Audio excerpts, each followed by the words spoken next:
Okay, we're back for our third work session this morning. And Oliver, we just went from one complicated topic to another complicated topic. Are you going to introduce the discussion on our comprehensive plan update for 2025?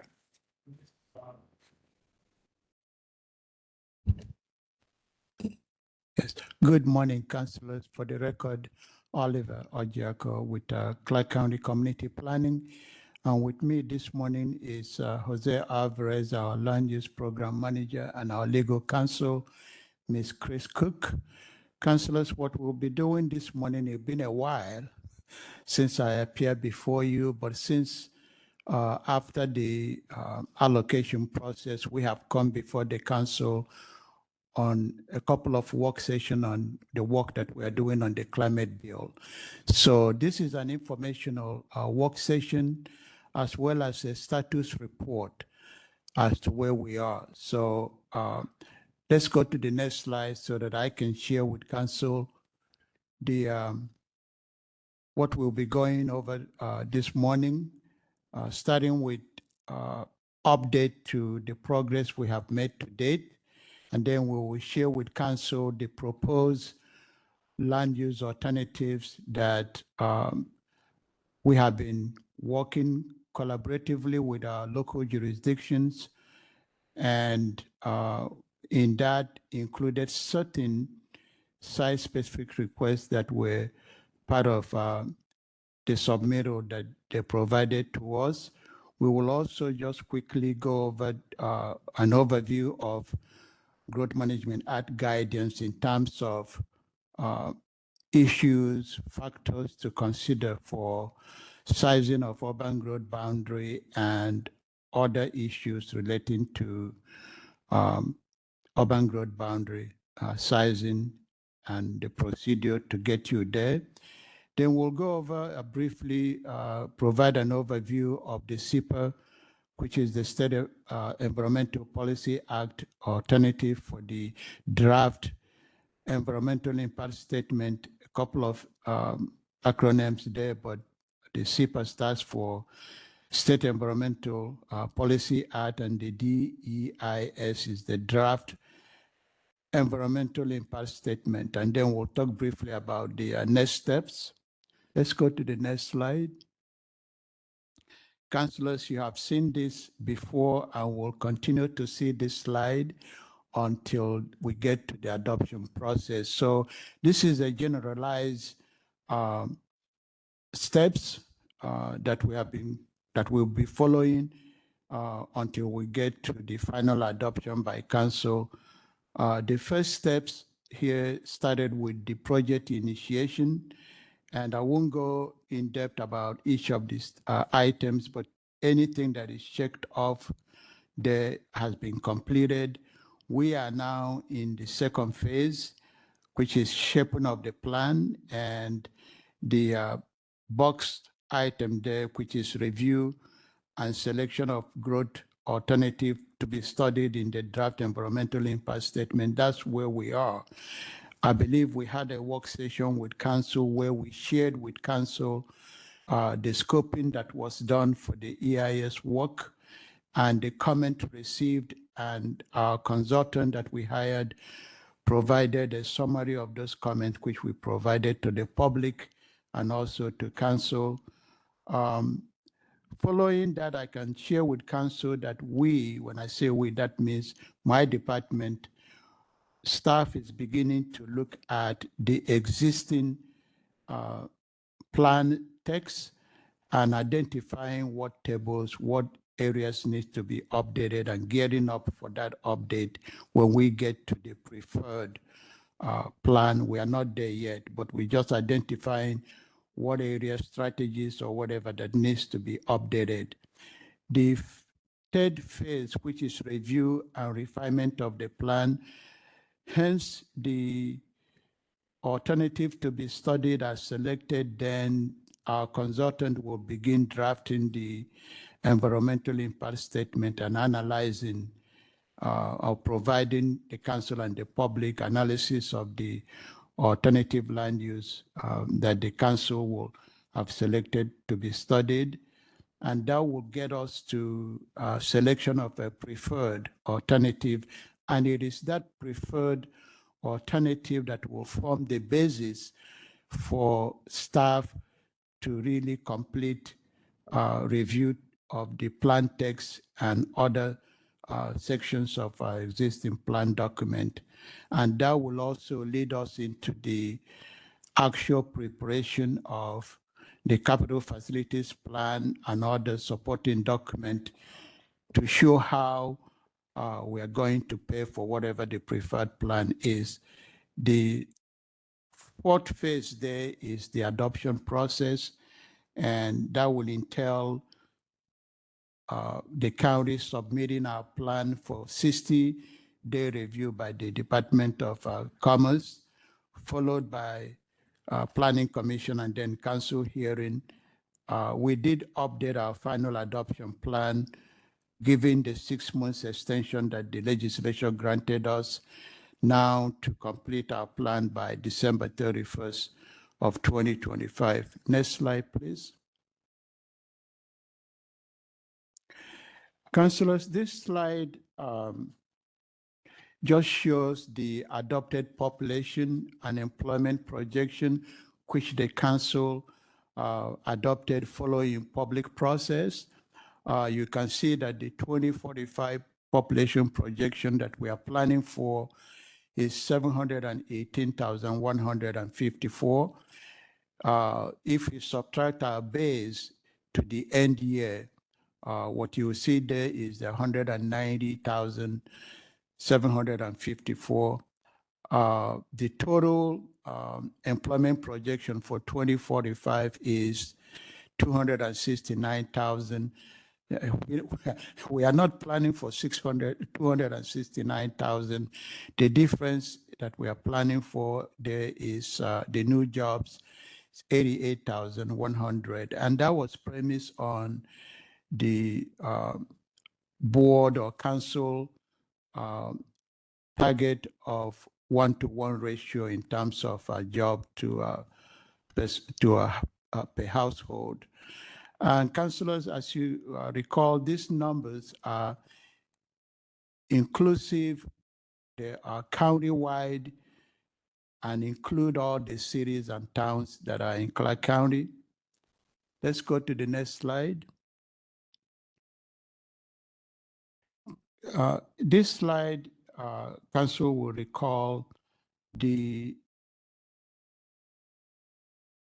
housing allocation. I won't blame anyone. It took us some time to get to where we are, and I commend the cities for the compromise that they arrive at. And the takeaway here is on the first total column. We are supposed to be planning for 103,695 new housing units by 2045. That's the county total. You can see how that is breaking down by each of the cities in Clark County and the unincorporated area of the county. And this is again breaking down following the tool that Commerce provided that counties and cities use in the housing allocation by various income bands. So that's what this adopted housing allocation shows. Next slide. Again, this is the adopted employment allocation, and you can see again how this is the total job is allocated to each of the cities and what they should be planning for. The last column there still shows total county of 88,100. Next slide, please. We'll just get into the SIPA process or SIPA analysis. Councillor, this slide shows that this is just possible alternative. Could there be more? Yes, there could be more, but it means we have to pay if we do more than 3. The way that our scope of work was written with the approval of the consultant that the county selected. We show that there will be three alternatives. The first one is what is typically known as a no action alternative, which is the present plan that is in place. It has to be looked at. If we do nothing, which is not what county staff and the council will be asking that we do, but if we do nothing, meaning if we continue with the existing plan, can we accommodate the growth numbers that the council have already chosen? What about the new bills that the legislature passed? How would that play if we were to take the no action alternative? The second alternative, we're calling it county initiated actions. And then finally, city requested actions. This can be standalone alternatives, or it could be a combination of county and city. However it's presented, we are looking at analyzing three alternatives. I will stop there, see if council has any question before I turn it over to Jose to go over the land use alternative as submitted by our local jurisdiction. The only thing I will say is that we have asked our local jurisdictions to provide us a written description of the land use scenarios that they are proposing to us so that we can work with our GIS staff to accurately represent what the cities have submitted in terms of land use proposal or density assumptions. That will help us to be able to provide you and the Planning Commission a detailed understanding of what the cities are proposing, and then having our GIS staff run the VBLM to show what the capacity is based on what the cities are submitting and how we can measure that or compare that to the county control numbers. We are not there yet, but with that, let me turn it over to Jose Alvarez to go over the land use alternatives as submitted by our local jurisdictions. Was this a pause for questions? I have a quick question. Yeah, I thought there was going to be a pause because I was going to interject a question right away. I know each counselor received a letter from Northwest Partners, Mr. Ginn, and then there were a number of signatories from BIA and Jordan Ramos, CRE, DC, among others. And I don't know if that went to the city planners as well, but the three alternatives they were recommending from all site-specific requests, city designated specific requests, and then what I'll call the in-between, those outside the urban growth, but to the urban growth boundary. Did you receive those recommendations? You mentioned BIA and working with the industry. The letter that I'm referring to, how does that translate to the alternatives, no action versus the three that you teed up here? So that was my initial question. I just wanted to make sure we're all in receipt of that letter. It's all been fully evaluated for possible discussion today. We received the letter. I will check to see whether that letter is included in the public comment received, but I'm sure that it is in a Complan index of record. So I will check to make sure that the cities also got a copy of the letter and it is in the public comment received. What I can say generally is that some of the requests or some of the some of the site-specific requests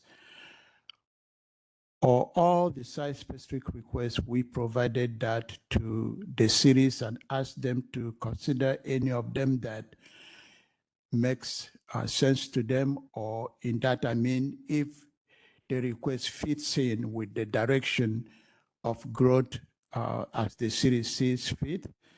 So there may be certain site-specific requests that are included in what the cities have submitted to us. There are also certain site-specific requests that are included in the unincorporated area of the Vancouver UGA where we have land use jurisdiction. In terms of having that as an alternative to be studied, I have not considered that. And if that's what the council would like us to do, I think we have to be very, very mindful that studying an alternative that may be beyond what the growth target that the council have already made decisions on could just, I don't know, but I will wait to see if that's what the council direct us to do. Okay. I don't know if our legal counsel has anything to add. Pardon me. Yeah, Chris Cook, Senior Deputy Prosecuting Attorney, and I just wanted to add that I'm not sure that the no action alternative was suggested by the Northwest Partners. That is something that the law requires that we study, even if that is not something that we think will necessarily be the end result. It is a requirement of the law. So we study it. You know, it basically says, study what the cumulative impacts of one set of changes would be and another set of changes and another set of changes compared to doing nothing different. So we are doing that. Thank you. Councilor Marshall, you had a question. I need to remember what it was. On the, I think the housing allocation page, there's a column for emergency beds. Is that planning for the homeless population, or what are the emergency beds? I think it's shelter space. Shelter space, Yeah. okay. So we're planning for nearly 4,000 more shelter spaces in this plan. Yep. Thank you. Good. Okay. Not hearing other questions? I'll turn it over to Jose. Jose, go ahead. Okay, good morning, Council. Jose Alvarez with Community Planning, Land Use Project Manager. What I'm going to go over with you is a high-level overview of the submittals that we received from the cities. As Oliver mentioned, the site-specific requests that we received, we shared with the cities, and it was up to them whether they believe that that was the direction they wanted to go in and included those or not. These are their proposals, and their responsibility is to make the proposal. Some jurisdictions submitted 2 options, so we'll go through that. The first one here is from the city of Battleground. They are proposing expansion to the west of their urban growth boundary. They did a land use process that concluded, I think, in 2023, where they looked at areas within the city limits and where they would grow in the future. So they're proposing in this red to the west, an expansion for west side employment is what they're calling. And then the RC for employment is their expansion. On the southwest side, they're proposing to exclude or turn back to rural areas that are currently in their urban growth boundary. They don't think that those lands are likely to develop, so they're opting to remove that from their, or they're proposing to remove that from their urban growth boundary and focus on that area to the west. There are some additional areas to the north. This R3 to the north here, outlined in red, R3 and R7, this R5 to the north, On the northeast, there's another area in red that they're proposing expansion. And these are site-specific requests that they received that didn't come to the county. So that's part of their proposal. On the southeast side, if you can, let's see, map up a little. No, that's fine. I got it. So this R3 in the southeast corner right there.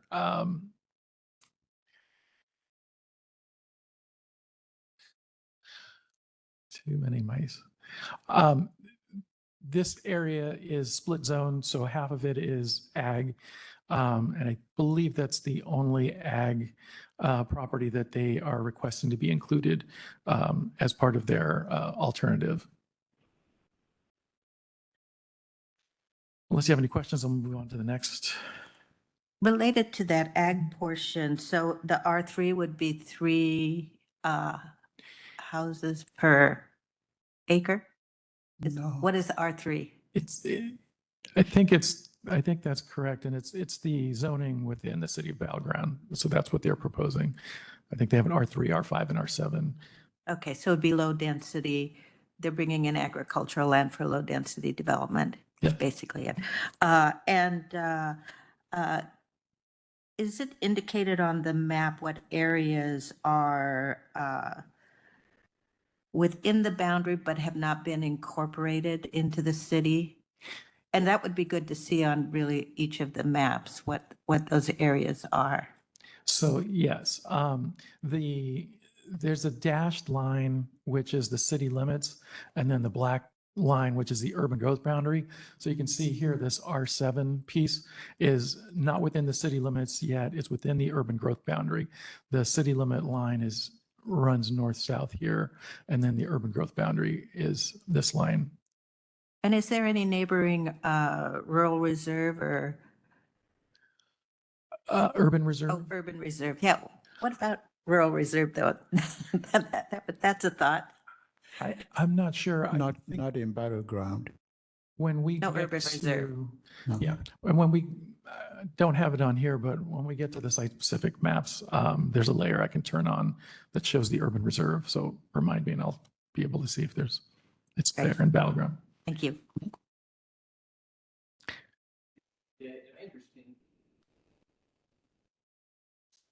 No. Nothing? Oh, Okay. Yeah, there you just go. got to get closer.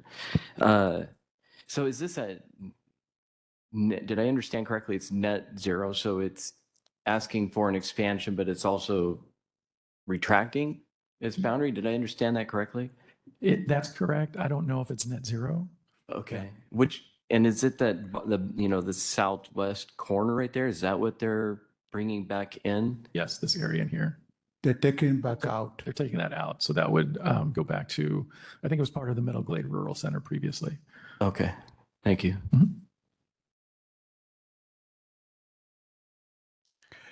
Councilor, this is Oliver again. What I would like to mention, and I think Jose will, is that for most of these proposals, there are zone changes and increase in densities within the existing city limits and urban growth boundary that the cities are proposing. I just want to clarify one thing. As I understand this, this is like our first blush of looking at what these boundaries might be, and that there's still, to inform these maps, will be application of the VBLM, the climate work, I think that healthy communities, there's other lenses that will be, and infrastructure is a big item to consider with all of this too. So just for context, I think what we're looking at is the first blush. So this is the jurisdiction's first attempts to comply with the allocations that they received in terms of employment and housing and how they could accommodate that growth. And so, as Oliver mentioned, there's for some jurisdictions, for most, it's a combination of changes within inside the urban growth boundary, and for some expansion. So in Camas here, they have two alternatives. The first alternative includes one expansion, which is for the airport that's highlighted in blue, the industrial UGA expansion. And then they have, it's difficult to see, but they are proposing some changes within their existing urban growth boundary to include higher density residential. Here to the, on the west side, there's some mixed use residential that they're proposing. We have not received from the city yet their parcel level zones to be able to run the model on. So they have that information more conceptually. We've gotten some density numbers from them, but we're still awaiting that component. So the next map for the Camas adds two additional areas where they're proposing expansions in addition to the airport. There's an area on the north side where this residential high expansion is, and that's a proposal to would bring in some forest land. And then on the southeast side, there's a large area for residential high UGA expansion, and this is all agricultural land. That'd be expansion. And then they still have their proposal to make changes within their urban growth boundary that I mentioned before. Could you indicate what areas might be site-specific requests? And as I understand, have we done site-specific So- requests as part of the comp plan update in the past, or is this something new? We have in the past, I think all three of these were submitted as site-specific requests. The airport, the forest area, and the agricultural area. Thank you.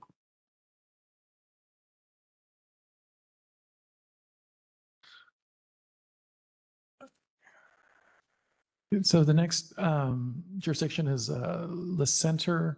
They have two proposals. Can you zoom in on that?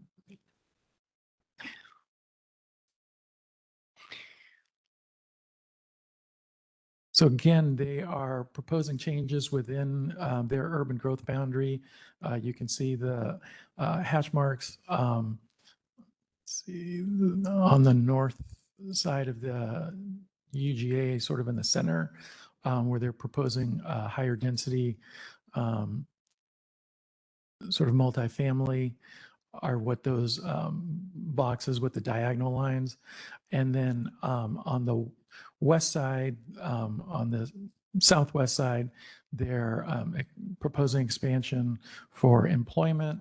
And then just north of that, I believe that's commercial. And then, so that's for their first alternative. On their second alternative, the area that's commercial on that southwest side turns into, keep going. Oh, sorry. Go up, yeah. Okay. No. Right there, this is 2. Okay. So the area on the west side goes from commercial to that higher density multifamily. There's less of changes within the UGA in the city to upzone in their second alternative. And the industrial land to the southwest stays the same.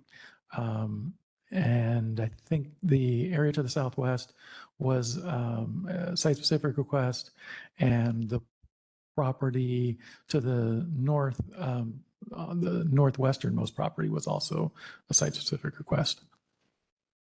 I noticed there's a white square within one of those site-specific requests. Is that an island that's being created, or what is that? It appears to be they did include that in there. Is that ag? Do you know? I'm not sure. It's probably ag So it'd be surrounded by high density and, in this proposed alternative. Yes. okay, thank you.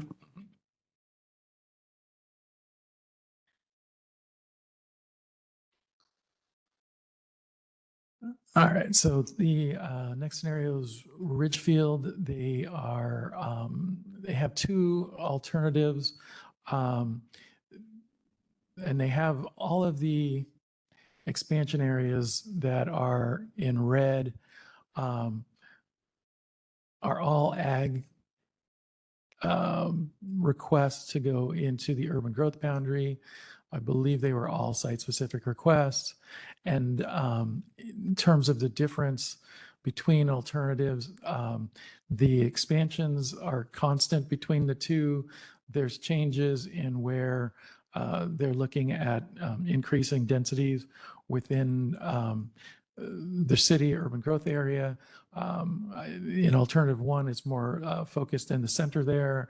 And the second alternative, there is more of a focus on development on the west side.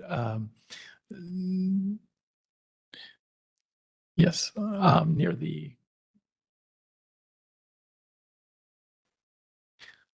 sort of near the old town downtown area.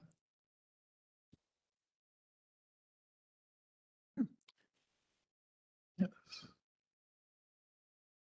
I have a This area here. I have a question on this one. Sure. And do they have areas that are within their boundary but have not been annexed to the city? Yes. I wonder how many acres that might be. We can get you Can that get that. information. Yep. Yep, for all of the jurisdictions. Thank you.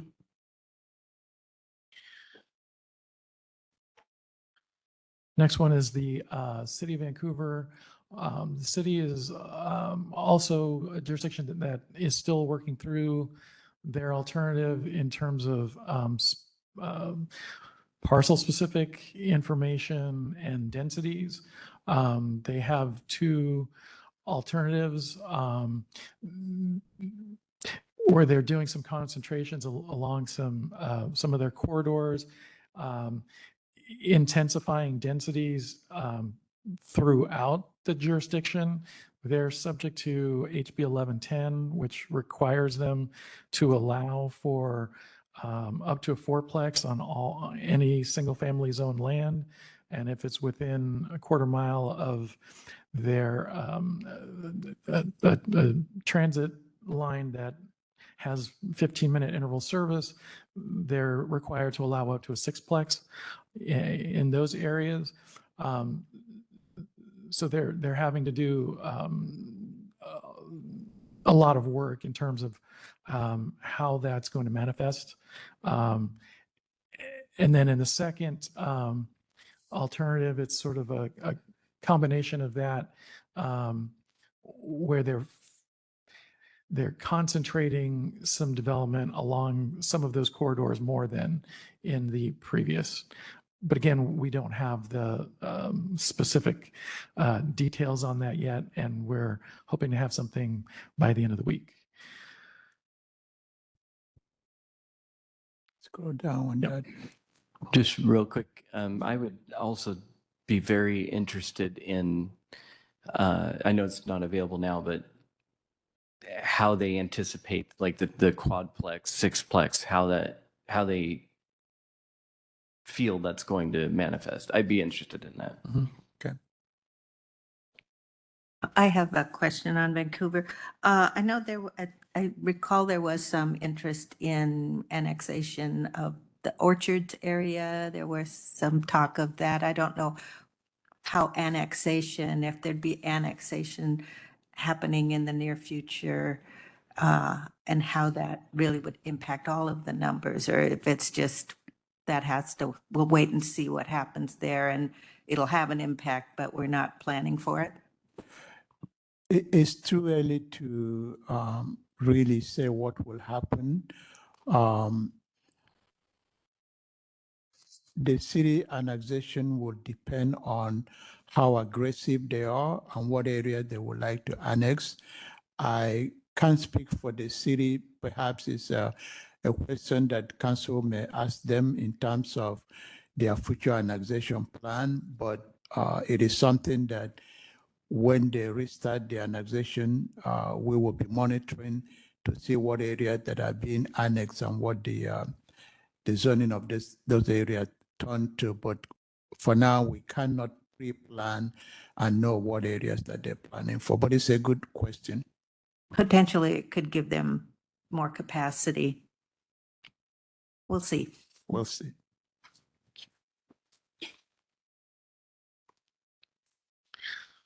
Okay, so this is the unincorporated Vancouver UGA. We just created one alternative, but it's in two maps. The first map here just shows two things: the existing urban medium and urban high density zones within the unincorporated Vancouver UGA. As part of the housing action plan and the changes that were made to the single family urban low density zones, those increased densities. And so now there's an overlap between the maximum density you can get in those single family zones and what we allow in the urban medium zones. So with the changes that were made last year, you can get up to 22.1 units per acre in our R15 through R175 zones. Currently, our urban medium is ranging from 12 to 22 units. So the idea was to have a stepwise increase. So we're looking at changing the urban medium from 12 to 18 to 24 to 40, and then replacing the R30 and R43, which are urban high, with R45 and R50. So that's what this map is. It's showing the outline. The other thing that we've done here is looking at the Highway 99 sub area. Our vacant buildable lands model treated much of that as still commercial, even though the code, the zoning allows for outright housing in much of that commercial corridor. So with the changes that we made to the model last year, we're able to make that change to incorporate that potential for housing. And then to align that with the different sub areas within Highway 99 that have different development standards, so we can capture the potential capacity in those areas. So one of the impacts of that is that in doing that, we've reduced our employment capacity because we're changing some of this commercial, the way the model viewed this land as commercial. Now, a portion of it is residential. So we've lost some commercial capacity. And so we're proposing, you'll see in the next slide, we have a couple of expansion areas, and that is to accommodate the employment loss. I'll get to that slide. What are you doing?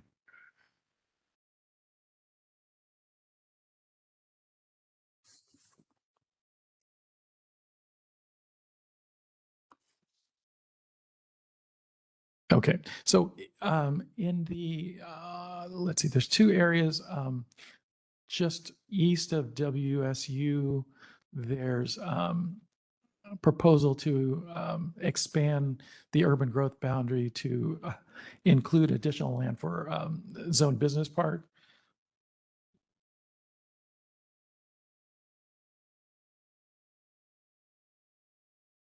That's this area. Yes, that area in there. And then to the north, the northern part of the UGA, northwestern part of the UGA, an expansion up to Duluth from the current UGA to include business park and commercial, and expand some of the business park just to the south of that.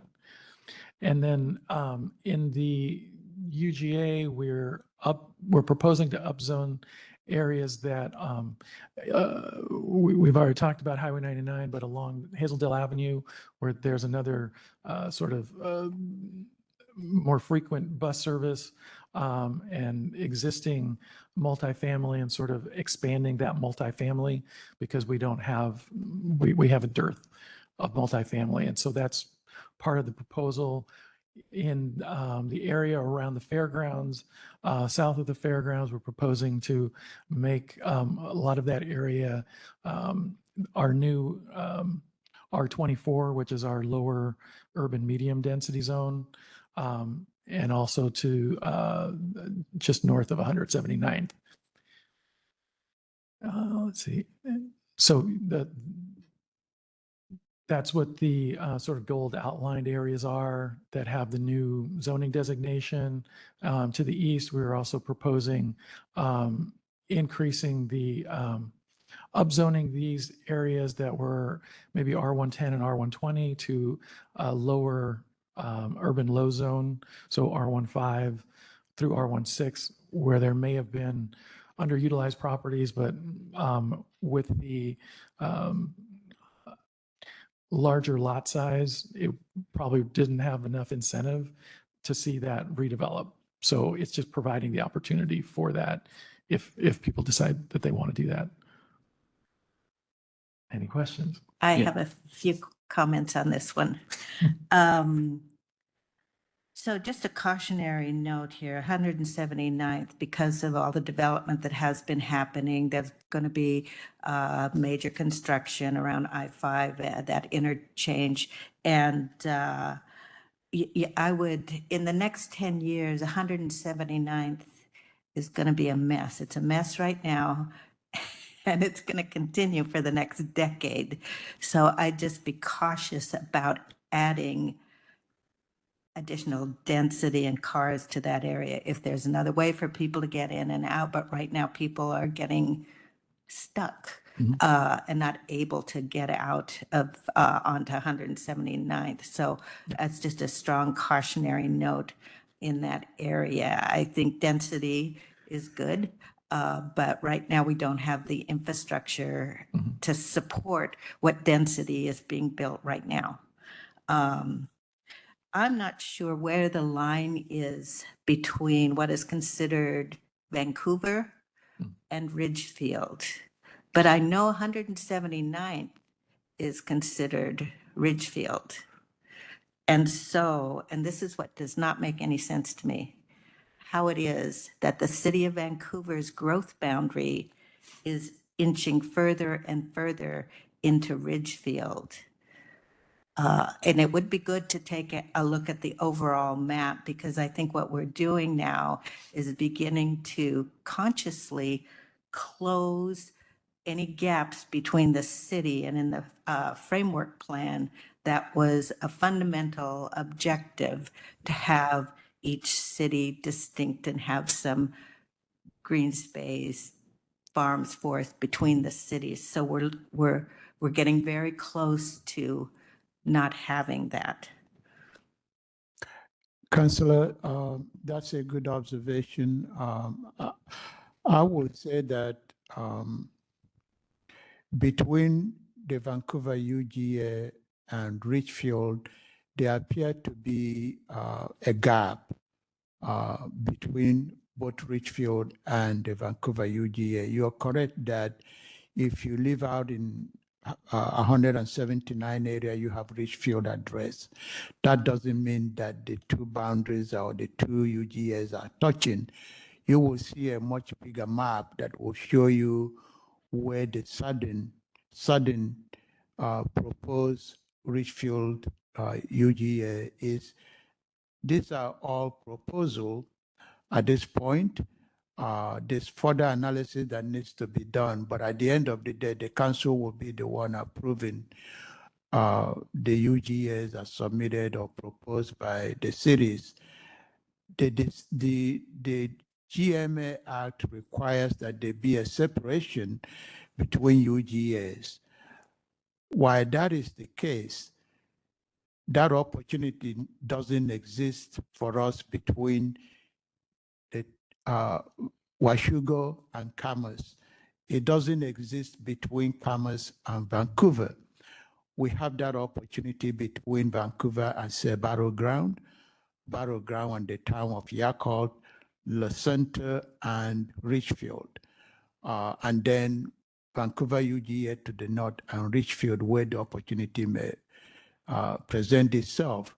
As I mentioned, that opportunity doesn't exist on the west side of the UGAs between Commerce and Washugo and Commerce and Vancouver. I guess my interest would be in assuring that we retain that ability. Yes, you will see a larger map of the county and see that there is opportunity, and we would like to maintain that where we have that opportunity. Thank you. Yes. So I just want to add a footnote here because 179th isn't the only problem area. And as far as infrastructure. And obviously because of our seasons, we have condensed road work happening during the summer months, which aggravates everything. And you mentioned Camas, Washougal, Vancouver. 192nd right now is an area where we don't have infrastructure in place that's adapting to all the growth that's going on. So talking about stovepipes, I mean, this is a point I've been trying to make. 179th, I would consider it a hotspot. I would consider 192nd a hotspot. There are other locations. In North Shore Development in Camas, East Vancouver is growing like gangbusters, and some more planned in these, especially alternative 2. We have to keep our roads infrastructure. We don't have a 6-year transportation plan that's really taking into account East Vancouver, Clark County, and Camas development right now along 192nd. That has to change because otherwise the public's going to get really fed up at some point. And not to raise a sore spot for Vancouver, but eliminating lanes in some of these areas is just kind of adding to that discussion. What are they doing? I know some people love bicycles, and I do too, but Yes. we can't eliminate lanes that are already put in place. So there needs to be more discussion on these hot spots on what are we doing presently to adapt the infrastructure to what is now current development and then future plan development. So there needs to be more done on these border areas. Yes. Done with my footnote. Chair, Please go on. I'd like to circle back on the Highway 99. Are we upzoning that? It's I'm sorry. already zoned. Well, we're proposing to raise the floor. So the minimum now in some of those areas is that in that 12 to 22, there's no maximum. So I think the proposal we would want to see is that the floor gets raised. And if you're going to give up commercial land, it should be you should get something for it. So the floor should be higher. Okay, so I was just wanted to make sure. So it's not that it's staying the same and we're changing the model. We're making changes there. The changes are already there. It's allowed. Housing is being built there outright. It's just that the model doesn't capture it, number one. Okay, so that was my question. Are we updating the model to match what's occurring? Yes. Okay, thank you. And secondly, Councillor Young, good observation. You may be aware that CTRAN have planned the next BRT to be on Highway 99. And as a result of that investment, we have to take another look at that area. What opportunity exists and how can we take advantage of that investment? So you're going to see when that is completed, an increase in land values, if you will, and they will be pressured to do something a little bit different than what is out there.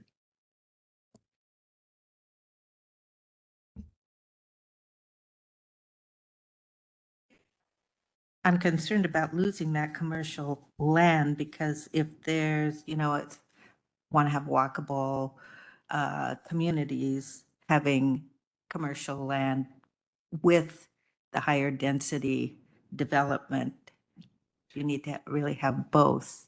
Yeah. And if you're transferring commercial land up to 205 along I-5, that doesn't make sense. Yeah, and I think it could be something where we look at the difficulty is that commercial land, both are allowed outright. We don't have a requirement for a mix of uses. So, and in our MX zones, our mixed use zones, we generally see most of the residential component built and the commercial lags or doesn't get built at all. 3 of the site-specific requests are specifically to change what are half-built mixed use that already have the residential component, and the commercial component has lagged and languished. And so the request is to get out of having to do that commercial and to provide a higher density multifamily within along 117th. Hearing from the development community, there's difficulty in getting those. I think the ratio is 80-20 now to get those to pencil. So we're looking at potentially lowering that to 90-10 to see if that's something that is workable. But yeah, we don't want to lose it. If we're seeing more integrated development, that would be a way to retain some of that. And it's just trying to, what's the right assumption going forward and looking at those. Got it. This is the map from the city of Washougal. They are, two things. They're proposing expansion area on the north east corner that's highlighted in red, and that's for an expansion for a school. There's some intervening properties that they're also looking to include. And I think it's maybe a cluster lots that had already been developed, and this is the remainder lot that's going to be the school. The black diagonal lines are areas that they're proposing. They went through a planning process at the end of the 2016 plan that we had done. These areas are currently outside of their city limits. So they're looking at annexing those and providing new zoning and trying to accommodate their growth allocation and income band ranges in these areas. That's where most of their changes are in those areas.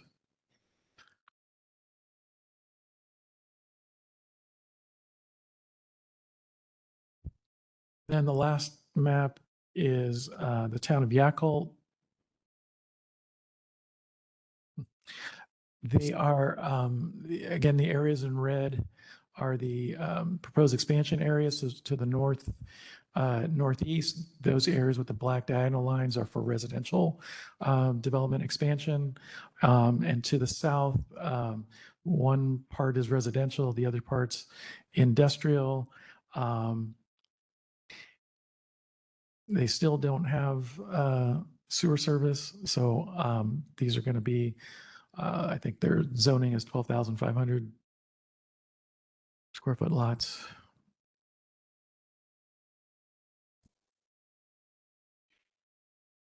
Councillors, this is Oliver again.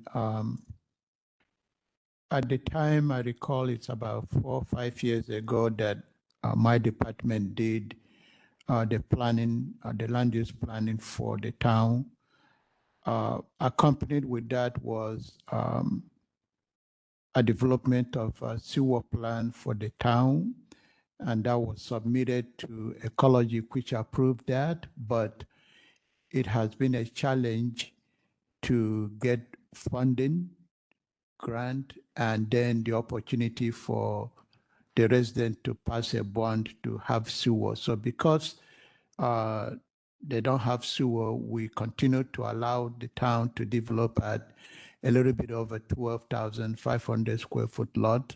So until they have a sewer, we don't have any density requirement for the town, just to, the council is aware of that.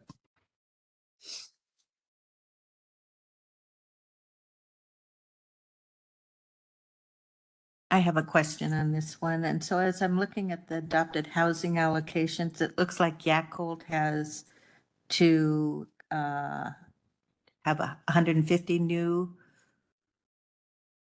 residents, I believe that's, residential. yeah, I don't have my glasses, but I believe that that's That correct. sounds about right. Yes, that sounds about right. So is there an equation that with the size of those, well, I guess some of this would be industrial. I don't, it just looks like they're expanding quite a bit.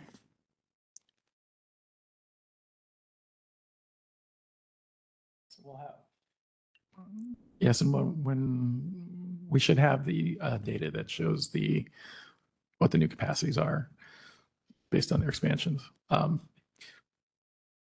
So this is sort of a summary of the alternatives by UGA. So for each of the submittals, so you can see battleground, the different categories: agriculture, forest, rural, and the total expansion. This doesn't include the reduction or the elimination. So this is just the expansion. So I can do the net thing as we go forward. But so essentially 764 acres, and then Camus's one is 78 acres for the airport. And then the other expansion areas, it's 297 total. La Center, both of the alternatives are pretty much the same in terms of expansion, 110 acres. Ridgefield, that is 413. The Vancouver UGA, the unincorporated areas, just about 350 for employment.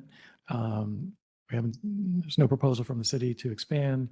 Washougal is that one site, well, the school and the adjoining residential properties, 48 acres, and then Yacolt, 90 acres.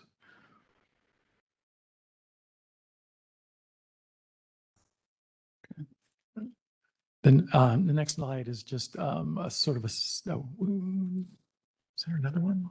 There was another table. No. No, the previous, the PowerPoint. Go to slide 24.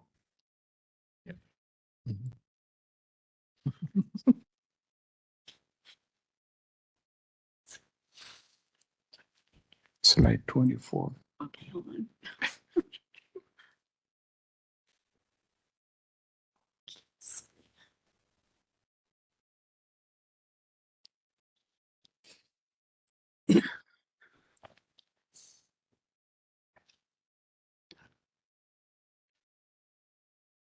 That was backward, yeah.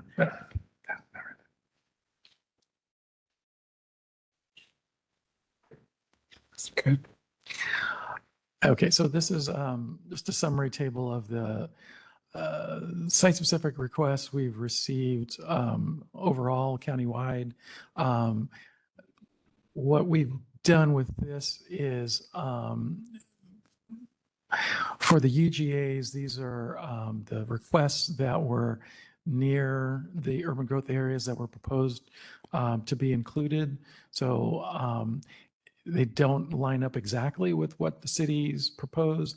There were some areas that weren't included in their proposals for whatever reason. And so this is just showing what the site-specific requests were in those areas near or abutting those UGAs. Again, the total acres of ag and forest. And then the second to last line is the county, essentially unincorporated area, which is rural. What those requests are, which we haven't really gotten into yet. We're looking at completing the urban and the expansions of the UGA to determine what the need is in terms of rural capacity. If there's any additional capacity that's going to be needed for housing in the rural area. Included in some of in those site-specific requests for ag and forest is a lot of surface mining. There's some de-designations, some R20 to R5, Ag 20 to R5, and that's the sort of the bulk of the request. There's some requests for 1 acre lot zoning that doesn't exist outside of the rural centers. So that's sort of the overview of the requests we've received in the rural area. And then I will show you the map that has it's the countywide map that shows these requests. Mhm. Real quickly, so am I understanding this table correctly? So you add all 3 of those columns together and that's the total number of acres? So like between 10 and 12,000 acres? In the site-specific requests, so it should be, yes, I don't think they're in, the last column isn't inclusive of the other 2. It should Yeah, be so I others, mean, the yes, total site-specific requests add up to right, somewhere between 10 and 12,000 believe that's correct. acres. Okay. And here you can see the requests in orange are the proposals to be included in the UGA. The light green are the zone changes outside the UGA. And then the darker green are the zoning changes within the UGA. Most, if not all of the dark green were in the Vancouver or unincorporated UGA.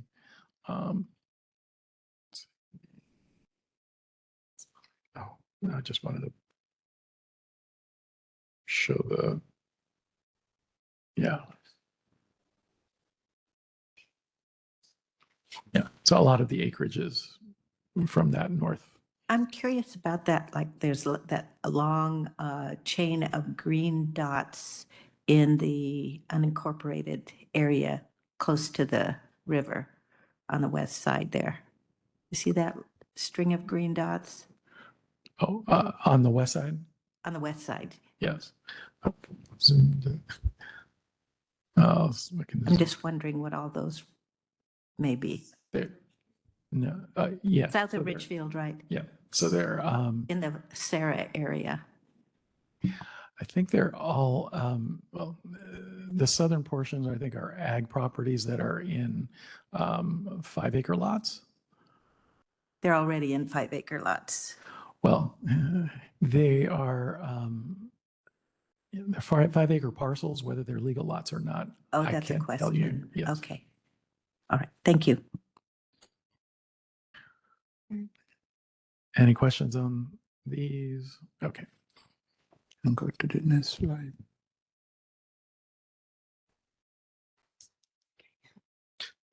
Six, 26.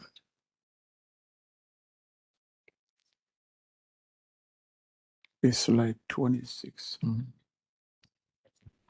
Okay. So this slide is just the overview of the RCWs and WACs that really guide how counties and cities are supposed to accommodate and come up with these plans, really to look at changes in zoning within the UGAs to try to accommodate the population and growth for both housing and employment as we move forward. So looking at upzoning, there may be times when they're just not the capacity and you need to expand.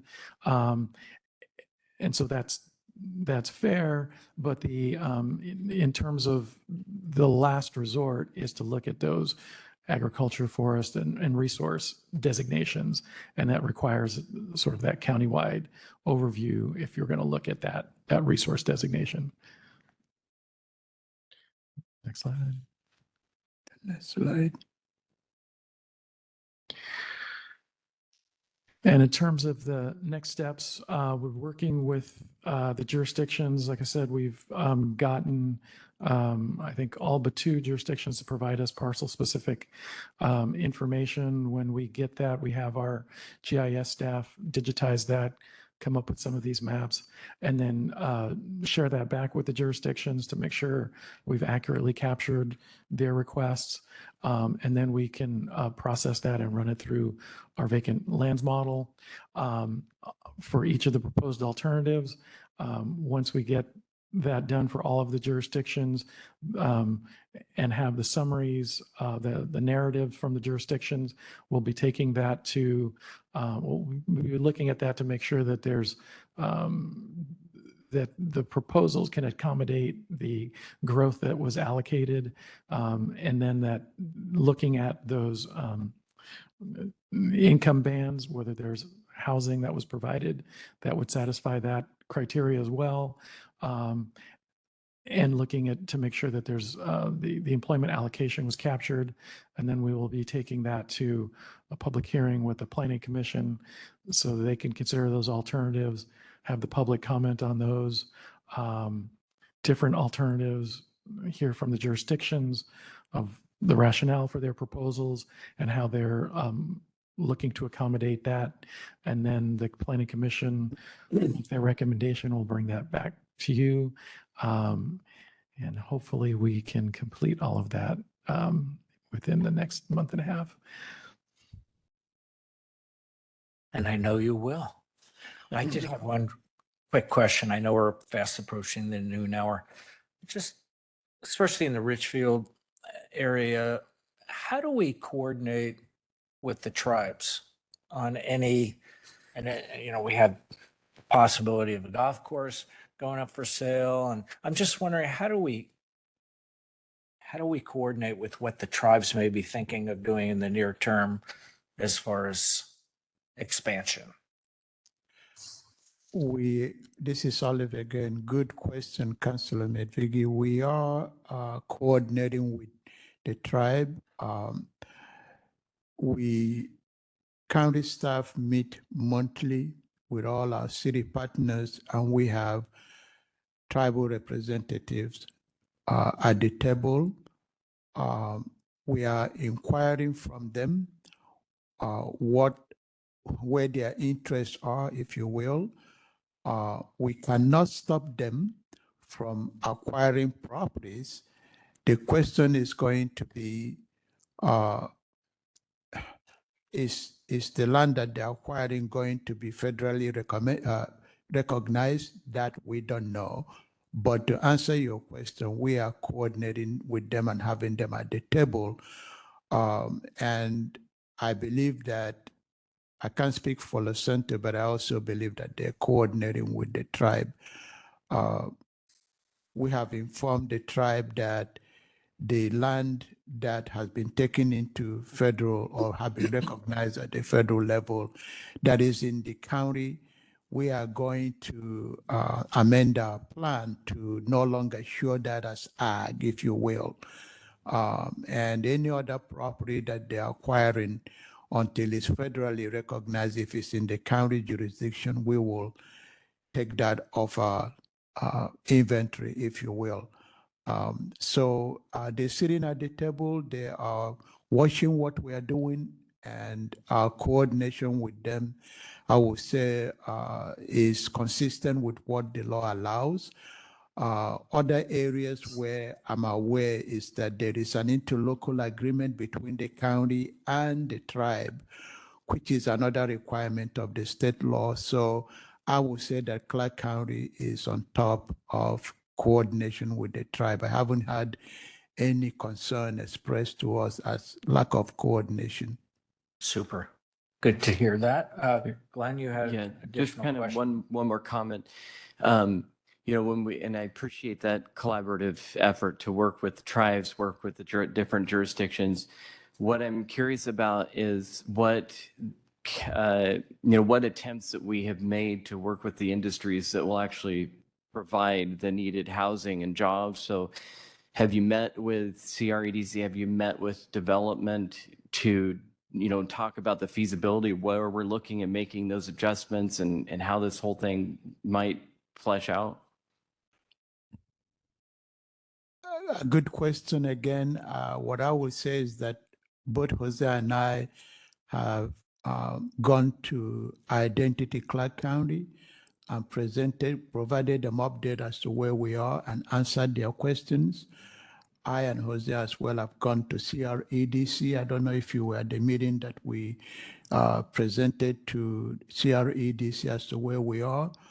And you hear me say that we are open to attend any meeting, any invite. We are reaching out to coordinating with the neighborhood organization coordinator and presenting to various neighborhood organizations. So we are making ourselves available to reach out and share with the public what is it that we are doing. At some point, we are not there yet.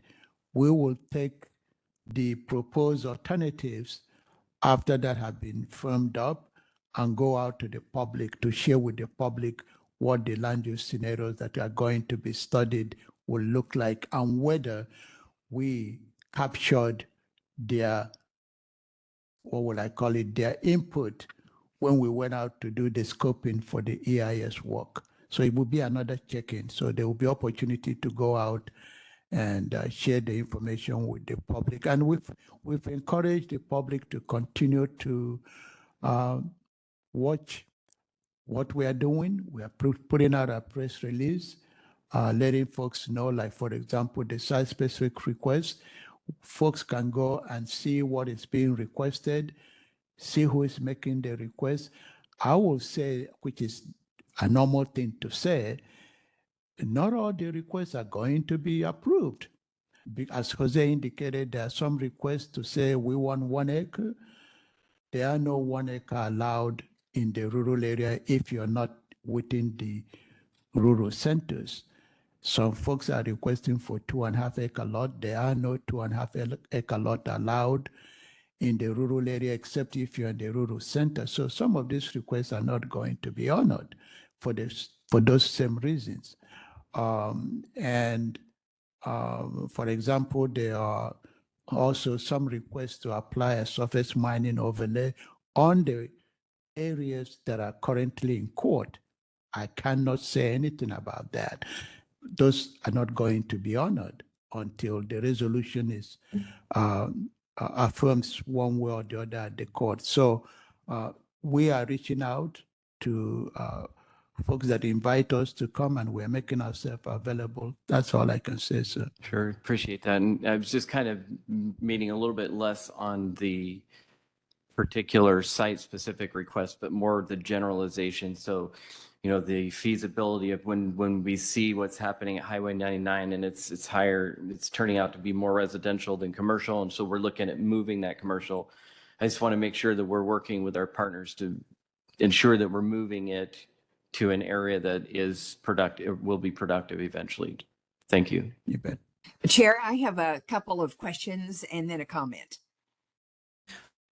Please. I've been kind of trying to get the overview, and I guess mentally I sort of jumped down to the third bullet that you have up now. But anyway, my questions pertain first to somewhere along the line. It was your slide 6, I believe, where you showed the 104,000 new housing units that were going to be needed, and you showed them by income band. And I remember we have seen that slide before, and I think it was, that's the employment, and then it was the related one on housing. But at any rate, I remember that the first, yes, all of those income bands in blue were at that time more or less apartments, multiple family units. And it was just after we got into the units, the income bands above that, that there was really a focus on single family and so on. Is that still the same? Yes. Yes. It is. And why was that not changed after we had so much discussion on that? This is guidance from the state that we have to provide housing for these income bands. What we were discussing was how to allocate it amongst the jurisdictions. No, we of course have to have housing and Yeah. a diverse kind of housing for all income bands. But you'll notice that it goes up to 80%. That Mhm. is for the apartments. Anyway, again, I must just express concern for that. Councillor, if I may, Councillor Bauman, if I may, the council had several hearings on the allocation. This is the halfway between method A and method B, and the 25% for commerce, which the cities, I would say reluctantly, but cooperatively agreed to. So this was what the council approved when this was before you. Nothing have changed, and this is the allocation that each of the cities are now planning or proposing land use scenarios on how to accommodate what was allocated to them. So it wouldn't change. And this Yeah, is land where, use allocation is one thing, but the type of housing and the diversity of housing is another. So at any rate, my next question dealt with the 4,000 emergency beds.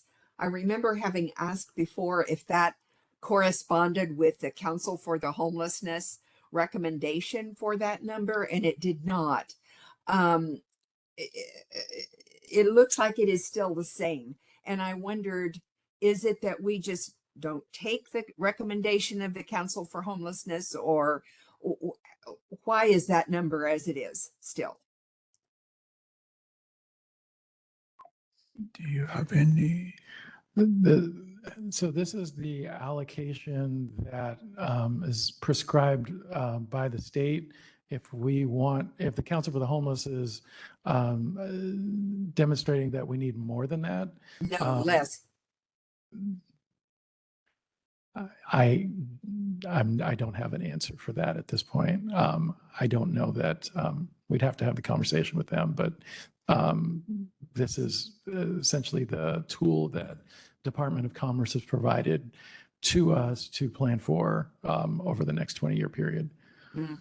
I didn't know that DOC gave you the number 4,000. I don't believe they did.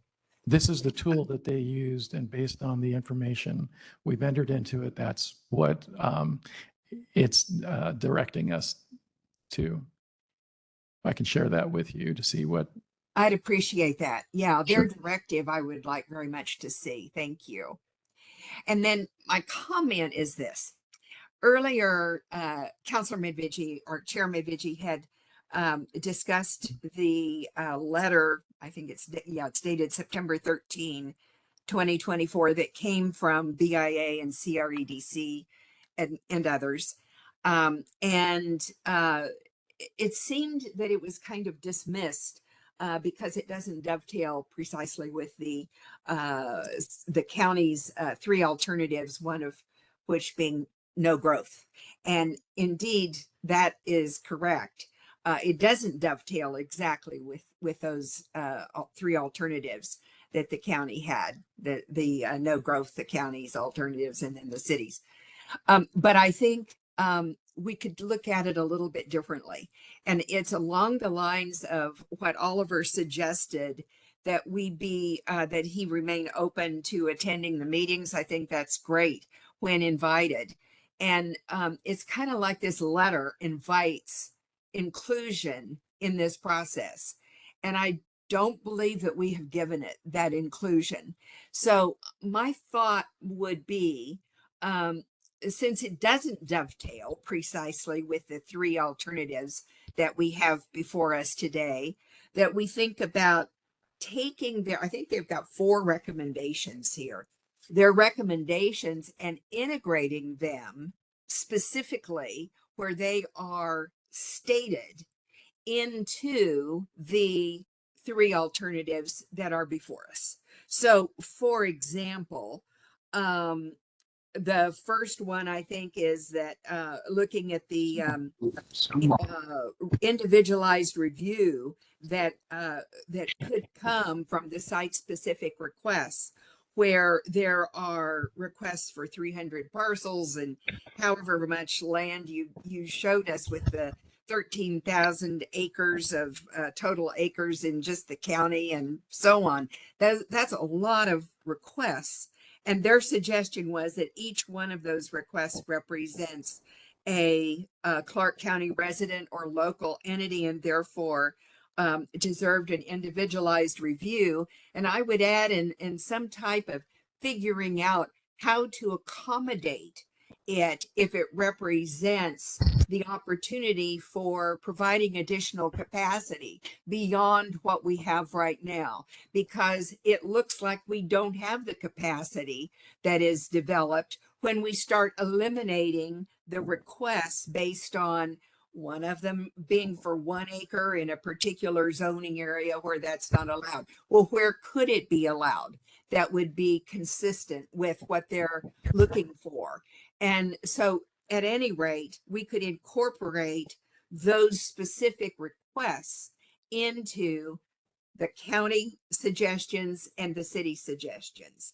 Their second recommendation, I believe, was that the cities and the counties together, if they are paired, provide a collective update and would together provide a holistic path for growth. Well, they suggest that the council adopt a city designated sites alternative. Well, rather than having that be a separate one, why not include that in the third alternative that you proposed today for the city requested actions? And then another specific recommendation of theirs was that in every alternative, those parcels, while not specifically identified, that lie between an identified parcel and a nearby UGB, be accommodated and included in the plan for availability. So that could similarly be done, consistent with the chart that is before you now, for separating into the county initiated actions in that last row there, and then the city requested actions that are in the line above. So at any rate, what I am suggesting is that we take that letter from BIA, CREDC, and others and incorporate it specifically into the 3 recommendations that you brought before us today, so that they aren't lost. And that way they are included in the way that we have of going forward and communicating, like one of our counselors was saying, with those who are interested in having the follow through to develop the capacity for the county. That's the end of my comment. If I could just respond, I think that's very much, might be a good suggestion. I don't think that the BIA's suggestions are going to get lost in this process by any means. But I think it's very much premature to elevate one particular interest groups and incorporate them into the options when I feel like we're still very much formulating what those options might be. And we have a public process to go through that would incorporate everyone's input into advising us on what our options might be. And then I would just like to, whatever action the council takes will be subject to quite likely litigation, as it has historically been, and we will have to defend whatever it is that we decide. So I think we have to be very cautious in our approach there. But I think it's maybe a good thought, but I think very much premature. Yes. If I may respond. Karen, hold on a second because I want to weigh in. Thanks for your comments. I absolutely disagree with Councilor Marshall. It is not premature. And it's not one entity. It's not one interest out there. This is a community of experts who are doing the work, that are building as part of our community. And we need to consider all aspects, especially those that this is their livelihood in working and building communities with us. So they're not just some special interest group. They're not some evil empire. They're an important voice, a well-informed voice. And I fully support that we incorporate those aspects that help the cities and help the county plan. The GMA is not a no growth document. It is not a slow growth document. It is a smart growth roadmap. And we need experts like reflected in that letter. And by the way, again, who sent it to us, I mean, he's one of our prime benefactors in providing low-cost housing within the community. He is doing our work for us in ensuring that we have affordable options out there. He's one of the leaders in the industry of it. So I don't want to compartmentalize it. I don't want to say that it's premature. I think it's right on target, and we should all consider it and work it into the options as we move forward. Karen Bowerman, you had another comment. We are into the lunch hour. I did, and I Go think ahead. yours was quite sufficient. Thank you. Chair, Glenn? just one quick comment. You know, one of the things that I would like to see in our county is kind of a healing between the relationships that exist. You know, the building industry gets a bad rap. It often does. I hear it come out in public conversation all the time. But the truth of the matter is, you know, when we're making big health decisions, we want to talk to the people that are administering health. You know, we want to talk to the doctors that are on the ground, that are doing the job. We don't want to make this siloed policy that doesn't include the people that implement. So I think it is an important conversation to have. I would like to understand a little bit more about what their request is and how that it would impact things. I don't know. I'm ready to say I want you to include it, but I want to have some more information on that. Chair, I have a comment. Oh, go ahead, and then we'll go to Oliver. Just to kind of add to some of the current conversation, I would also like to collaborate with BIA because like you mentioned, they are the experts. And if the cities are having meetings to discuss with BIA or present to BIA, like City of Vancouver has on a couple of occasions, why wouldn't the county want to do the same? I just think that we need to be collaborating with all the stakeholders, like the cities are doing, and then also communicate back to the cities. It just makes complete sense. And kind of touching on what Councillor Young said, just having good relationships with our surrounding municipalities is very important. So that's it for me. Thank you. Go ahead, Oliver. Look like I just had a quick comment. My comments were meant to exclude anyone, but to include everyone and have more of a level playing field as the process rolls out. Okay, thanks for that clarification. Oliver? Thank you, councillors. A good conversation. The only comment I would like to make, or observation that I would like to make, is that there are no alternative presented to you at this work session. What you have is what the cities have submitted to the county. Some of the cities has 1, 2 scenarios. it has, and all there are drafts. And as we showed you with the site-specific requests, majority of the site-specific requests are already included in what the cities are proposing. At some point through the public process, there will be at a time where you have, the city may no longer have two options, it may only be one. So we are not there yet. This is, as I said earlier, informational work session and a status report. I also shared with council, you've already made a decision of how many number of units we are going to plan for countywide. You've also made a decision on the number of jobs to plan countywide. We indicated that we are going to come back, check in with our city partners and confirm the land use proposal that they're submitting, and we're going to run the VBLM to see, okay, how close are we to the county control total?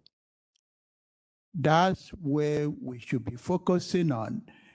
If some of these size requests falls off, or we don't get to the how we meet the county total, we are going to look at what other site-specific requests that could be considered. So we are not there yet. We are not eliminating any one at this point. We haven't even looked at the rural area to see whether there's any sufficient capacity to accommodate the growth that will be allocated to the rural area. We are not there yet.